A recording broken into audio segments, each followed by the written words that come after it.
تيجي تسلقي الكوارع اسلقيها في ميه بارده. بسم الله ما شاء الله، مش تسلقيها في ميه سخنه.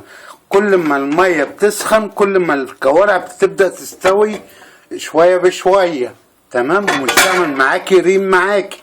بعد كده يا جميل بتروحي منزله البهارات بتاعتك والتوابل بتاعتك، تمام.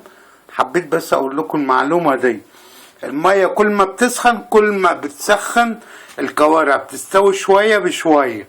كل ما الميه تسخن الكوارع بتبدا تستوي شويه بشويه، احسن ما تحطيها في ميه سخنه فبتاخد وقت منك كتير. جربي الفكره دي يا جميل، وبسم الله ما شاء الله، وبالهنا والشفا عليكم. حاجه وانت بتسلقي الكوارع تهدي النار عليها زي الشمعة، تمام، وهي بتستوي بالراحه. ان شاء الله تقعد ساعتين على كده، هتاكلي احلى كوارع زي الملبن في بوقك.